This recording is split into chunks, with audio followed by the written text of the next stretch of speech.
Alors, le message du jour, c'est Noël, la grâce manifestée. J'insiste sur Noël parce que je crois que c'est l'une des célébrations chrétiennes que beaucoup négligent et oublient. Et la semaine dernière, nous avons parlé de Noël, l'occasion de témoigner de Jésus-Christ. Ce qui est impressionnant de nos jours, c'est de voir que le diable a réussi à faire que les enfants de Dieu soient désormais plus attachés à l'historique, l'histoire autour de Noël, qu'à la symbolique et la signification spirituelle de Noël. Alors aujourd'hui, je ne vais pas parler de la datation de la venue, de la naissance exacte de Jésus, parce que ce n'est pas ce sur quoi la Bible met l'accent. On ne va pas parler du fait que est-ce que c'est vrai, est-ce que c'est à cette période-là ou non. Mais par contre, on reste d'accord sur le fait que l'humanité tout entière, en cette période, reconnaît qu'il s'est passé quelque chose dans l'histoire de l'humanité. Et dès lors, on voit que le diable fait tout pour que le sens, la signification même de Noël disparaisse dans nos esprits, pour que la plupart du temps, pour que tout le monde s'attache à quoi? S'attache à des cadeaux, un arbre, des décorations, Père Noël, ses reines. Et moi, je me rappelle quand j'étais petit, même à la télé, on était content de la période de Noël parce qu'on voyait enfin des films sur Jésus, sur la naissance de Jésus. On entendait des chants qui parlaient de la venue, de la naissance de Jésus. Mais de nos jours, on ne parle plus de ça. Maintenant, c'est mon beau sapin, petit papa Noël, tout ça. Mais à l'époque, il y avait quand même ce souvenir de ce que Noël, c'était la venue de Jésus, la naissance de Jésus. Et en faisant que dans l'église, on s'attache à est-ce qu'on doit avoir un arbre de Noël, est-ce qu'on doit avoir des décorations, mais le 25 décembre, c'est l'hiver. Est-ce que vraiment des bergers étaient dehors à cette période pour que, mais c'est pas vraiment la naissance de Jésus, pourquoi on fait une fête comme ça? C'est une fête païenne, mais on a ainsi progressivement dans l'église corps de Christ perdu le réel sens de Noël. Ce qui est triste, on ne met plus l'accent sur ça, alors que Noël a une réelle et puissante symbolique et doit être célébré. Pas Noël dans le sens où super, le petit Jésus est né, pas du tout. Noël dans le sens de Noël, c'est la nativité, c'est la naissance, c'est l'arrivée du Sauveur sur terre. C'est surtout ça. Il nous faut réaliser ça. Et on n'a aucun problème de nos jours pour célébrer Pâques dans l'Église. Pourtant, on n'a pas une date exacte. Pourtant, on nous dit Pâques chaque année. Bon, Pâques va arriver, je sais pas, ça peut être… Il y a quelques années, c'était la naissance de ma fille au jour de Pâques. C'était le 20 avril. Mais d'année en année, c'est pas à cette même période. Mais on ne se pose pas la question de savoir quand. On sait juste que les vacances de Pâques vont arriver, Pâques va arriver, on va célébrer ça à l'église. Et quelque part, on n'a pas perdu le sens de Pâques. Même si le monde, aujourd'hui, nous dit Pâques, c'est le lapin, c'est les œufs, il faut faire la chasse aux œufs dans le jardin pour les enfants et tout. Nous faisons attention, nous, en tant qu'enfants de Dieu, à dire à nos enfants, non, Pâques, c'est la mort de Jésus à la croix. Et on célèbre la mort de Jésus à la croix. Il en est de même à nous également d'enseigner le véritable sens de Noël. Peu importe la saison, on m'aurait dit que Noël, c'était le 1er juillet. J'aurais dit, OK, il n'y a pas de problème. L'occasion est donnée de parler d'une chose importante dans l'histoire de l'humanité. La manifestation de la promesse de Dieu, de la grâce. Jésus arrive sur la terre. J'avais commencé à travailler sur les significations spirituelles de Noël. Et ce matin, j'ai eu à cœur vraiment de me laisser conduire. Donc, je ne sais pas s'il y aura plus de passages ou autres, mais vraiment de me laisser conduire sur ce que le Seigneur me mettra à cœur, parce que ce sont des messages, malheureusement, que ces derniers temps, j'ai pas entendu beaucoup de messages. J'ai pas beaucoup d'enseignements sur ça. Et ça manque dans le corps de Christ. Ça manque réellement. Réalisons bien que la venue de Jésus n'est pas un non-événement. Beaucoup se focalisent en cette période sur eux-mêmes, sur comment accomplir notre propre destinée, réaliser nos rêves, être libérés des liens qui nous retiennent. Et chaque année, de période en période, on ne prend pas le temps de s'arrêter et de célébrer Dieu pour la première venue de Jésus-Christ, parce que Jésus va revenir. S'il est venu une première fois, il reviendra également. Mais la première fois qu'il est venu, et c'est là qu'on parle de Noël, on parle à la première venue de Jésus, on parle du salut du monde entier. Sa deuxième venue, ce sera le jugement pour ceux qui ne seront pas dans la foi. Et la période entre sa première venue et sa deuxième venue s'appelle la grâce. Et ce jour-là, quand Jésus est arrivé, ça a été un événement extraordinaire dans le ciel. Les anges ont célébré la venue de Jésus-Christ. Pourquoi? Pour sauver l'humanité qui était rebelle. Alors, je vais m'appuyer sur Luc 1, Luc 2. Pourquoi? Parce que Luc fait un témoignage. Il essaie d'être le plus fidèle possible dans ce qu'il dit dans le livre de Luc. Et au début, il dit, voilà, je vais te donner un témoignage. J'ai cherché à être le plus fidèle dans le fait de donner le témoignage sur la venue de Jésus-Christ. La venue de Jésus-Christ, c'est le salut de l'humanité tout entière. Ce n'est pas juste un enfant est né, c'est l'enfant divin, donc super, il s'est passé quelque chose. Non, un sauveur est arrivé. Il est arrivé, peut-être que c'était un enfant à nos yeux, mais dans le ciel, le Fils de Dieu est descendu sur terre et il est venu humblement avec un corps humain. Et à ce moment-là, Dieu disait tout simplement que la grâce, désormais, va se manifester sur cette terre. Lorsque l'on regarde dans l'histoire de l'humanité, dans les guerres, lorsqu'un territoire est en guerre, quand le chef ennemi arrive dans un territoire, ça veut dire que ce territoire-là, il est gagné, même s'il y a encore des poches de rébellion. Et ces événements-là, on les garde dans l'histoire du monde. Tout le monde sait à un moment donné que le cours de la Seconde Guerre mondiale, ou même de la Première Guerre mondiale, le cours de ces guerres a été changé par l'entrée en guerre des États-Unis. À un moment, ils sont entrés en guerre, ça a changé tout. On sait que lorsque les Alliés sont rentrés à Berlin, ça voulait dire que la guerre était finie, que même s'il y avait une résistance allemande, c'était fini parce qu'ils sont rentrés dans la ville. Et Noël, quand Jésus est arrivé sur terre, ça voulait dire que le règne du diable était fini. Il est arrivé sur ce territoire où le diable, pendant des millénaires, a régné et a fait les ténèbres régner. La preuve, quand Jésus est arrivé, c'est une étoile brillante qui resplendissait. En pleine nuit, c'était comme en plein jour. Pourquoi? La lumière venait maintenant dans ce monde et les ténèbres s'arrêtaient. Donc Noël, c'est avant tout le salut pour toute l'humanité, l'accomplissement de la promesse de Dieu. Lorsqu'on lit la Bible, notamment l'Ancien Testament, il faut vraiment porter attention aux noms qui sont donnés, aux indications, aux détails, entre guillemets, qui sont donnés, parce que ce ne sont pas des détails insignifiants juste pour être portés à notre connaissance. Dans l'Ancien Testament, il y a beaucoup de noms, de prénoms, de dates, de lieux qui sont donnés pour que nous puissions avoir la compréhension de ce que Dieu veut faire, parce qu'il y a là, c'est l'ombre. Et quand Jésus arrive, on est encore dans l'Ancienne Alliance. Ça se trouve dans le Nouveau Testament, mais c'est la transition vers la grâce. Et il y a quelque chose d'extraordinaire sur la naissance de Jésus que on va regarder. On va reprendre ensemble le livre de Luc. On va prendre ensemble le livre de Luc. On va prendre Luc 1, du verset 26 au verset 33. Luc 1, 26 à 33.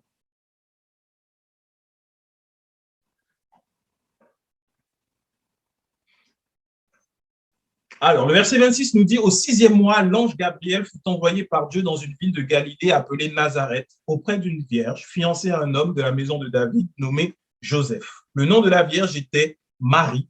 L'ange entra chez elle et dit, je te salue, toi à qui une grâce a été faite. Le Seigneur est avec toi. Troublée par cette parole, Marie se demandait ce que pouvait signifier une telle salutation. L'ange lui dit, ne crains point Marie, car tu as trouvé grâce devant Dieu. Et voici, tu deviendras enceinte et tu enfanteras un fils et tu lui donneras le nom de Jésus. Il sera grand et il sera appelé fils du Très-Haut. Le Seigneur Dieu lui donnera le trône de David son père et de David son père, il régnera sur la maison de Jacob éternellement et son règne n'aura point de fin. Dieu, dans son amour, a caché quelque chose d'extraordinaire dans ce passage. Lorsque je préparais ce message, je me suis dit, mais là, on nous dit spécifiquement que le nom de la Vierge était Marie. Et Marie signifie leur rébellion. Leur rébellion. Je me suis dit, tiens, j'ai jamais fait attention à ça. Leur rébellion. Waouh! Je pensais que Marie allait signifier quelque chose d'extraordinaire. C'est quand même, elle va porter Jésus. Je pensais que c'est Dieu dépose une grâce ou Dieu fait grâce. Non, ça veut dire leur rébellion. Jésus signifie le salut de Dieu. Et Jésus va naître à Bethléem, qui signifie maison du pain. Ce qui veut dire que Dieu, lorsqu'il choisit Marie, lorsqu'il lui fait grâce, elle trouve grâce. C'est pas que Marie était pure, était parfaite, elle était la meilleure personne. Mais lorsqu'il fait grâce à Marie, il choisit quelqu'un qui s'appelle leur rébellion. Donc, ce qui veut dire que pour sauver l'humanité dans leur rébellion, Dieu envoie le salut, Jésus, naître à Bethléem, la maison du pain. Et Jésus dira qu'il est le pain de vie et que celui qui mange de ce pain-là reçoit la vie, il est sauvé. À ce moment-là, nous comprenons la signification de Noël. Noël signifie que dans notre rébellion vis-à-vis de Dieu, lorsque nous étions éloignés de Dieu, lorsque nous étions pécheurs, lorsque nous étions séparés de Dieu, alors Dieu, pour nous sauver, envoie Jésus-Christ. Il envoie son salut. Et par son salut, il nous donne du pain. Il nous donne du pain, annulant ainsi tout ce qui avait pu être fait avant par la loi. Et Jean 6, du verset 32 au verset 40 nous dit, Jean 6, 32, 40 nous dit, Jésus leur dit, en vérité, je vous le dis, Moïse ne vous a pas donné le pain du ciel, mais mon Père vous donne le vrai pain du ciel, car le pain de Dieu, c'est celui qui descend du ciel et qui donne la vie au monde. Ils lui dirent, Seigneur, donne-nous toujours ce pain. Jésus leur dit, je suis le pain de vie. Celui qui vient à moi n'aura jamais faim. Celui qui croit en moi n'aura jamais soif. Mais je vous l'ai dit, vous m'avez vu et vous ne croyez point. Tous ceux que le Père me donne viendront à moi et je ne mettrai pas dehors celui qui vient à moi, car je suis descendu du ciel pour faire non ma volonté, mais la volonté de celui qui m'a envoyé. Or, la volonté de celui qui m'a envoyé, c'est que je ne perde rien de tout ce qu'il m'a donné, mais que je le ressuscite au dernier jour. La volonté de mon Père, c'est que quiconque voit le Fils et croit en lui ait la vie éternelle, et je le ressusciterai au dernier jour. Voilà ce que Dieu a fait en envoyant Jésus-Christ. Alors les hommes regardent au petit enfant, mais le jour où Jésus-Christ arrive dans ta vie, tu reçois ce pain de vie, tu reçois ce pain de vie et que tu crois en Jésus-Christ, alors ta vie change. Il te ressuscitera au dernier jour. C'est la venue du salut pour l'humanité. Il est le pain de vie. Et en disant que Moïse ne nous a pas donné le réel pain, Jésus déclarait ainsi que lorsque lui, il est arrivé sur terre, lorsque lui a été manifesté, ça voulait dire que ce que Moïse a donné, la loi, n'a plus aucune valeur et ne peut pas donner vie. Mais ce que lui donnera va donner une vie qui sera éternelle. Nous n'aurons plus jamais faim. Lorsque nous recevons les enseignements de la loi, nous avons faim. Nous voulons toujours savoir plus. Nous voulons connaître qu'est-ce que je dois faire pour pouvoir être aimé de Dieu. Qu'est-ce que je dois faire pour être agréable à Dieu. Qu'est-ce que je dois faire pour être sauvé. Qu'est-ce que je dois faire pour avoir plus de richesse. Qu'est-ce que je dois faire pour que Dieu me bénisse. Qu'est-ce que je dois faire. Voilà ce que la loi fait. On n'est plus, on a faim, on a constamment faim. Ceux qui sont sous la loi ont constamment faim. Voilà pourquoi, au final, les bergers, les pasteurs finissent par chercher des révélations farfelues pour pouvoir donner à manger, parce qu'il n'y a jamais de satisfaction. Il y a toujours des questions, il y a toujours des attentes. Ils ont faim, ils sont affamés. Et Jésus est le véritable pain qui est descendu du ciel. Il est ce pain. Quand tu goûtes à Jésus, quand tu manges à Jésus, tu n'as plus faim, tu ne veux plus rien, tu ne connais pas tout, tu ne sais pas tout, mais tu sais qu'il est descendu du ciel. Et l'image, l'ombre de l'arrivée de Jésus-Christ sur terre, c'était la manne. Sauf que la manne, elle n'était valable que 24 heures. Mais Jésus, il est valable pour l'éternité. Quand tu goûtes à Christ, quand tu expérimentes Noël, Jésus descend du ciel, il vient, tu manges, il est né dans la maison du pain. Voilà pourquoi ce qu'il appelle, ce qu'il choisit pour enseigner la vérité, c'est pour nourrir le peuple, pas pour taper sur eux, pas pour les réprimander, pas pour les éduquer, mais pour nourrir, parce que c'est avec le pain que Jésus-Christ est que nous recevons la vie. Il est le pain de vie. Et ensuite, il nous a laissé en nous donnant ce symbole, en nous donnant la Sainte Seine qui représente son corps. Dès sa venue sur terre, Jésus était destiné à mourir. Parce qu'il est le pain de vie. Et aujourd'hui, nous mangeons le corps du Seigneur Jésus-Christ. Et lorsque nous mangeons le corps du Seigneur Jésus-Christ, la Bible nous dit que par ses meurtrissures, nous sommes guéris. Alors, naturellement, les hommes voyaient un bébé qui arrivait sur terre, mais spirituellement, Dieu voyait que son fils unique, celui qui était seul capable de prendre le fardeau de l'humanité, d'offrir sa vie, il est arrivé sur terre. Ce n'était pas un bébé, mais c'était le Fils de Dieu, Dieu lui-même, dissimulé dans le corps d'un enfant. Et à ce moment-là, dans le ciel, il y a eu de la joie, il y a eu de la félicité. Les anges ont chanté, l'armée des cieux a rendu gloire au Seigneur Jésus-Christ. Mais dans le monde des ténèbres, il y a eu de la peur, il y a eu la panique. Pourquoi? Parce que le diable savait que son temps de règne sur la terre était compté. Le sauveur de l'humanité est arrivé. La promesse de Dieu faite à Abraham est manifestée. La grâce enfin arrive. Les hommes ne mourront plus sous le poids de la loi et du péché, mais ils seront désormais sauvés en recevant le pain de vie. Et la Bible nous dit dans le livre de Luc, avant la naissance, au moment où Jésus est né, qu'il y avait des bergers qui étaient là et qu'un ange est venu leur dire, voilà, il se passe ça, un enfant va naître et tout. Et les bergers vont suivre l'étoile pour arriver jusqu'à Jésus. Et ils vont voir que Jésus-Christ est là. Et quand les bergers vont voir effectivement que ce que l'ange avait dit était vrai, ils vont repartir heureux et ils vont annoncer cette bonne nouvelle. Ça signifie déjà, là, à la naissance de Jésus, que dans l'Église, que ceux qui croient en Jésus, les bergers, autrement dit les pasteurs, ils n'ont qu'une seule lumière à suivre. Ils n'ont qu'un seul message à annoncer, c'est Jésus-Christ. Ces bergers-là, ces pasteurs qui étaient là, dans la maison du pain, ils ont pris de ce pain, ils sont allés l'annoncer au peuple. De la même manière, on voit les pasteurs le faire. On voit à la naissance de Jésus, on l'a vu dimanche dernier, lorsque la prophétesse est arrivée, Anne, elle était prophétesse. Elle est arrivée. Elle a commencé à annoncer Jésus-Christ également.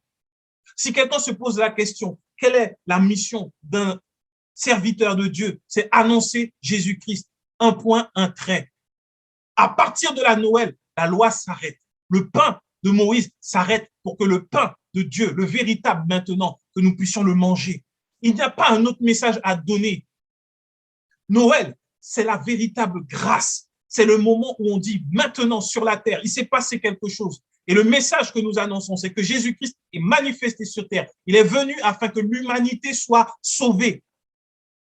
Ne nous laissons pas égarer par comme Paul dit, par des fables, des généalogies. Ah, Noël, c'est pas le sapin. Noël, c'est pas les cadeaux. C'est pas tout ça. Oh, on est d'accord, c'est pas tout ça.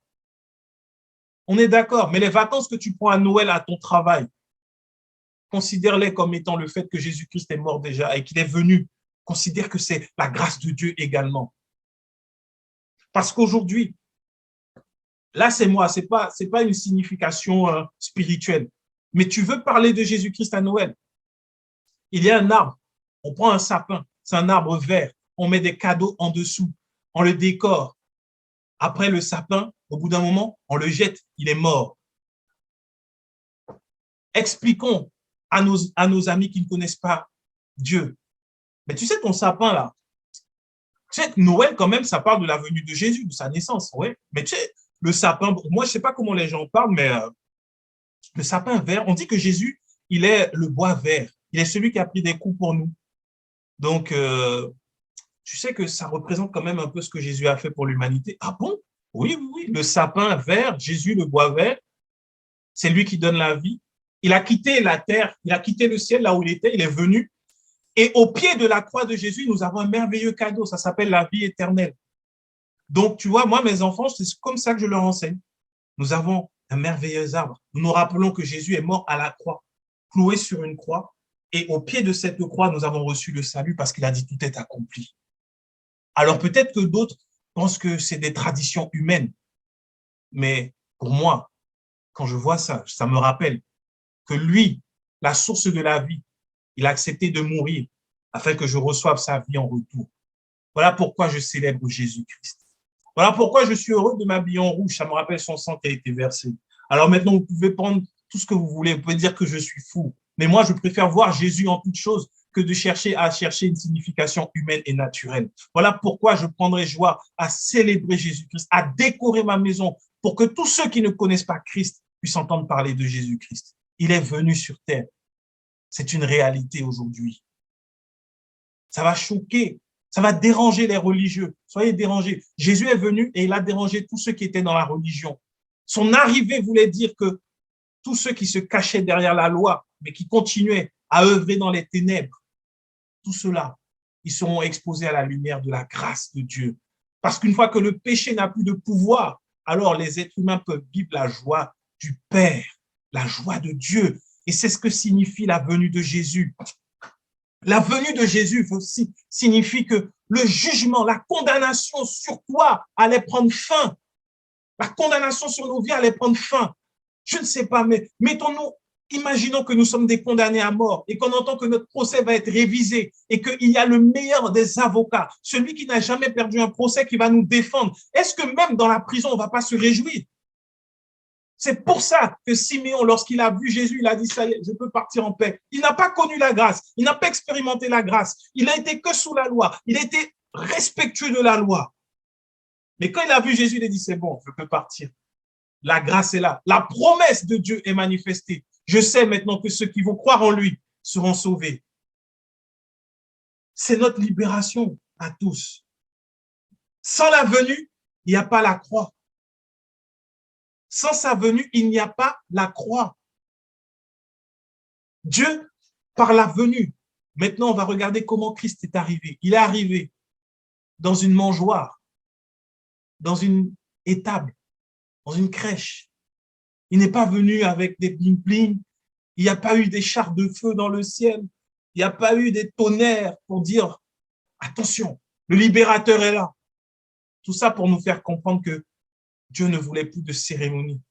Dieu ne voulait plus de m'as-tu vu. Il ne voulait plus les grandes robes de cérémonie qu'avaient les sacrificateurs. Il ne voulait plus des sacrifices que faisait le peuple. Il ne voulait plus de cette religiosité. Il en avait marre. Il en était en dégoût. Il en avait horreur. Il voulait la simplicité, l'humilité. Il voulait une relation simple avec ses enfants. Il a envoyé son enfant dans la plus grande de toutes les simplicités. Et Jésus a vécu sur terre en toute simplicité. Et nous, sur cette terre, aujourd'hui, nous pouvons suivre les pas de Jésus. Le fait est que, sans cette venue humble de Jésus-Christ, nous allons continuer de croire que pour être en Jésus-Christ, il faut regarder aux exemples que nous donnent les hommes. Des grandes toques sur la tête, des grandes robes ornées d'or, de pierre, et qu'il faut marcher avec des grosses Bibles, avoir des grosses voitures, des entreprises pour réussir selon Dieu. Mais Dieu nous a montré que pour réussir avec lui, nous n'avons pas besoin de tout ça.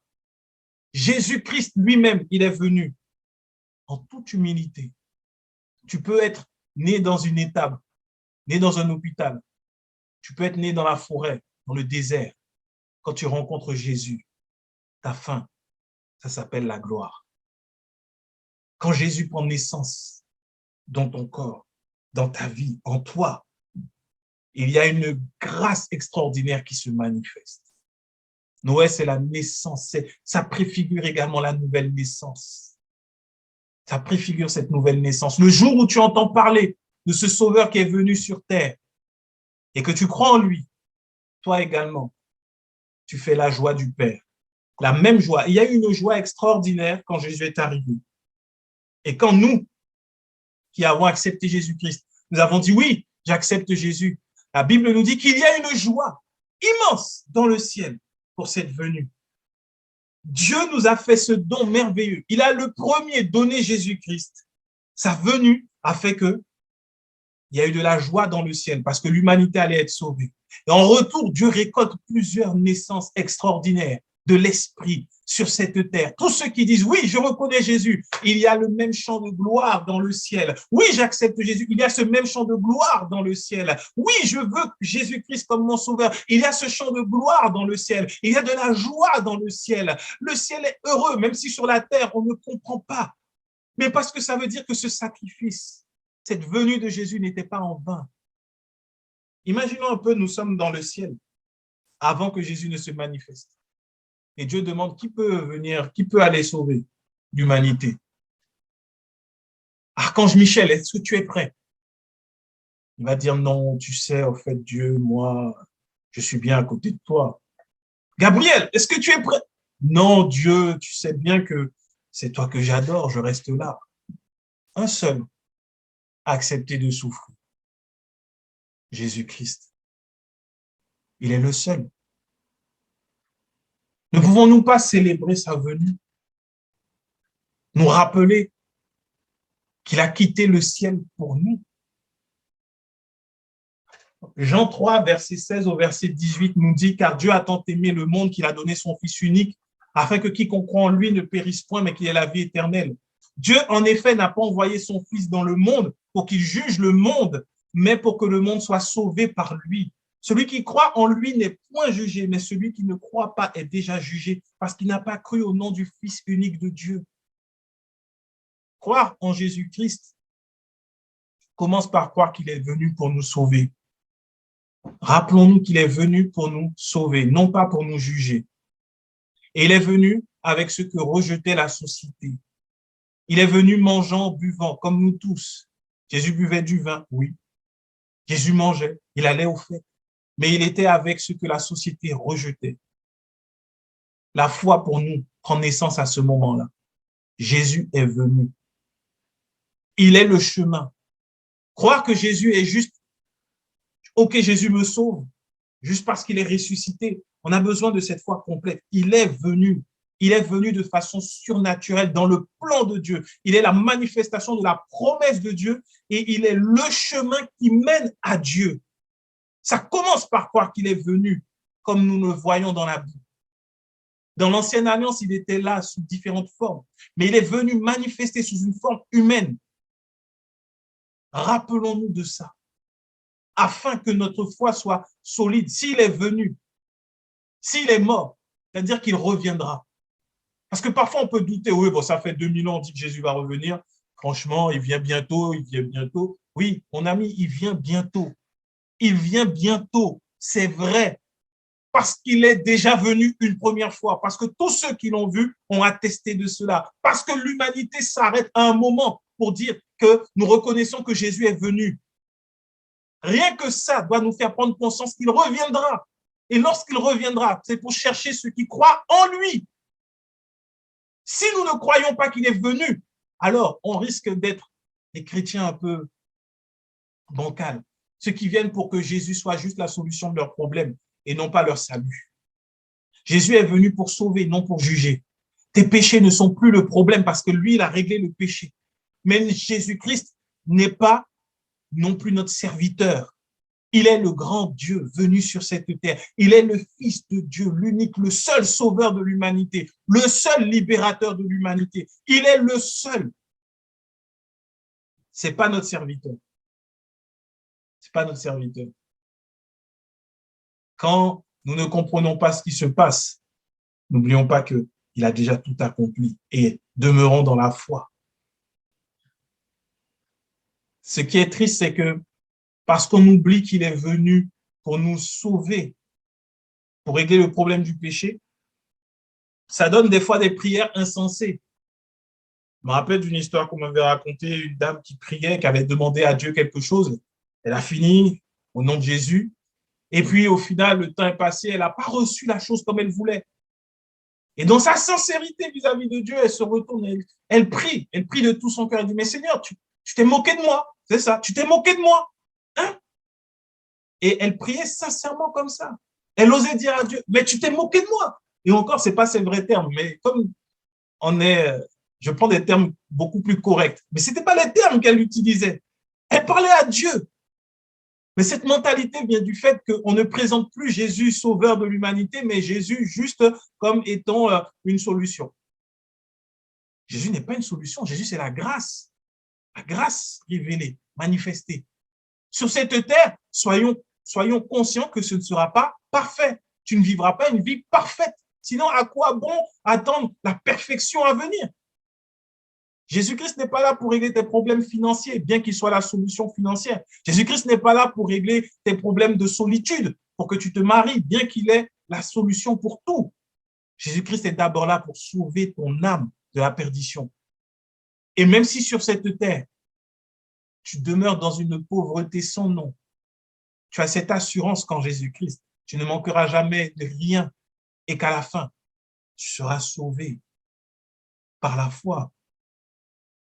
Ne laissons pas que les considérations de ce monde nous séparent de la réalité de Jésus-Christ. Pour revenir sur le fait que Noël annonce la fin de la loi et la manifestation de la grâce, je travaillais dessus sur ce message et je demandais à Dieu, mais Seigneur, mais où est-ce que c'est écrit? Où est-ce que c'est écrit qu'à la naissance de Jésus, qu'est-ce qui montre que la naissance de Jésus, c'est la fin de toutes les œuvres de la loi? Et là, c'est là que monte en mon cœur Jean le Baptiste. Donc, je suis allé relire tout ça dans Luc 1, Luc 2. On verra que Luc commence en expliquant la naissance de Jean. Jésus dira de Jean que de tout enfant né d'homme, né de femme, Jean est quand même le plus grand. Mais dans le royaume, il est le plus petit.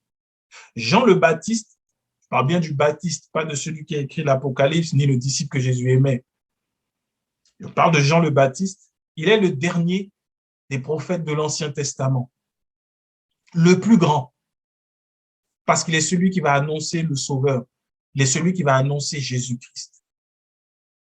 Et Jean aurait été envoyé pour préparer le chemin de Jésus-Christ. Passer le relais. Au point où quand Marie va aller visiter Élisabeth, sa parente, qui était enceinte de 6 mois de Jean, il va se passer quelque chose. Jean lui-même, dans le ventre d'Élisabeth, va tressaillir de joie. Et Élisabeth va commencer à prophétiser, à déclarer, « Waouh, mais quelle grâce m'a été faite de voir la mère de notre Seigneur. » Et Zacharie, le père de Jean, lorsque Jean va venir, va également prophétiser sur l'œuvre du Seigneur Jésus-Christ et déclarer que Jean, le Baptiste, sera le prophète qui va ouvrir la porte, ouvrir la voie. Jean, et là j'invite chacun à aller lire le passage. Jean est le relais qui est donné à Jésus-Christ. C'est pour ça que quand Christ va commencer son ministère, il va aller auprès de Jean. Il récupère. L'ancienne alliance s'arrête là. Et Dieu va parler et dire, celui-ci est mon fils bien-aimé. C'est pour ça que dans le livre de Luc, on voit la naissance de Jésus et la naissance de Jean mêlées. C'est dans la même histoire, c'est dans le même récit.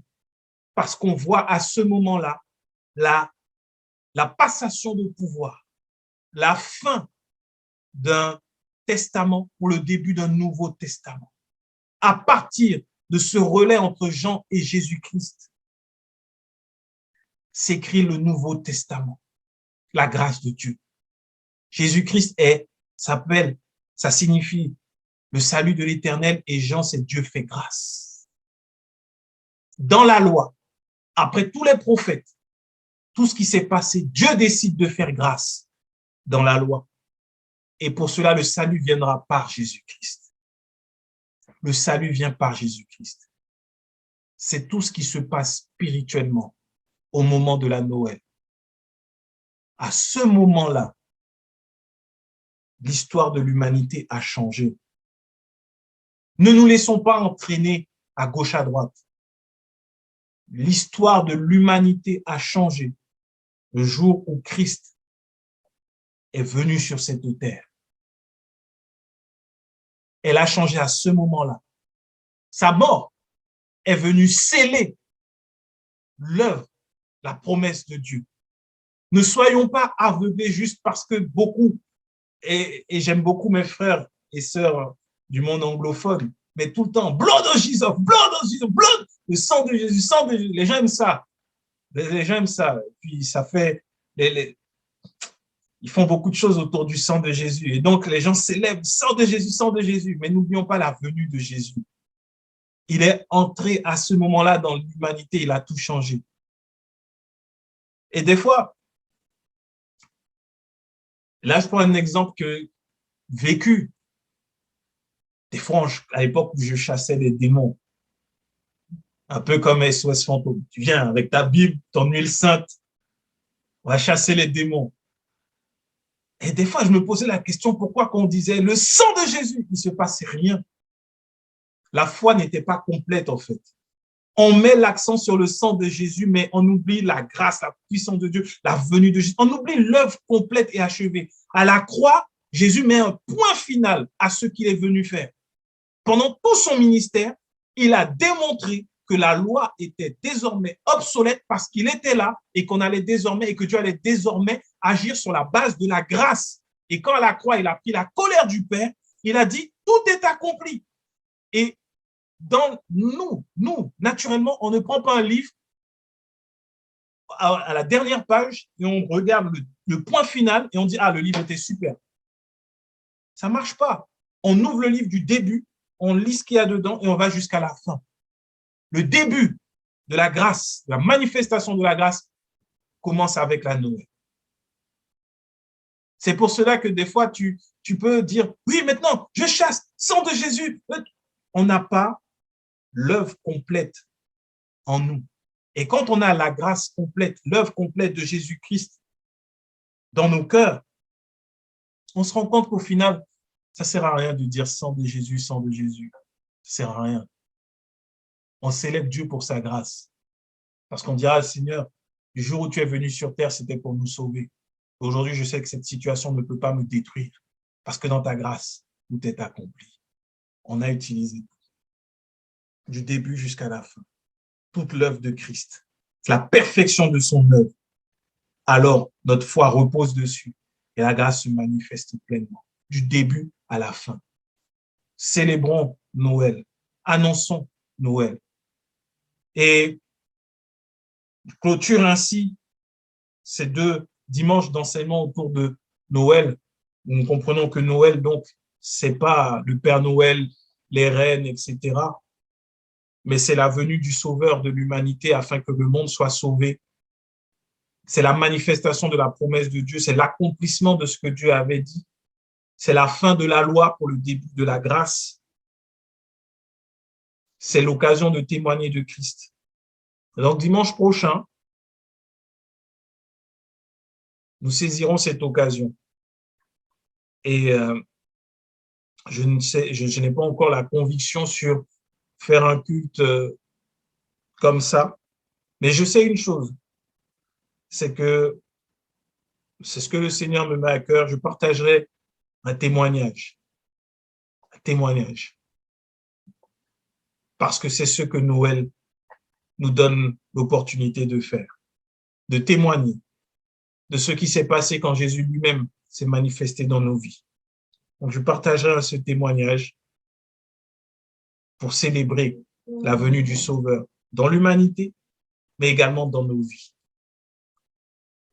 Soyons attachés à Christ, à son œuvre parfaite et accomplie, à son œuvre totale. Dès sa venue, dès son arrivée, il a ébranlé la puissance des ténèbres. Et à sa mort, il les a détruits et terrassés. Célébrons Dieu. En toute occasion, rendons grâce à Dieu pour le Sauveur qu'il nous a donné. Il y a plus de 2000 ans, et le jour où nous avons accepté Jésus-Christ tout simplement. Dieu nous bénisse. Seigneur, merci encore pour ta parole, pour ta présence, ta venue sur cette terre. Ce n'est pas un non-événement, ce n'est pas anodin, ce n'est pas rien. Au contraire, il s'est passé quelque chose d'extraordinaire au point où l'armée des cieux a célébré, a chanté tes louanges parce que le salut de l'humanité était enfin arrivé. Père, nous te bénissons et nous te rendons grâce pour qui tu es et pour ce que tu fais, ce que tu as accompli dans nos vies à travers Jésus-Christ. Merci Seigneur Jésus parce que tu n'as pas regardé ton égalité avec Dieu, mais tu es venu comme un simple homme en toute humilité sur terre nous montrer la voie pour aller vers le Père. Te bénissons, nous t'exaltons, nous te rendons grâce dans le nom puissant et merveilleux de Jésus-Christ. Amen.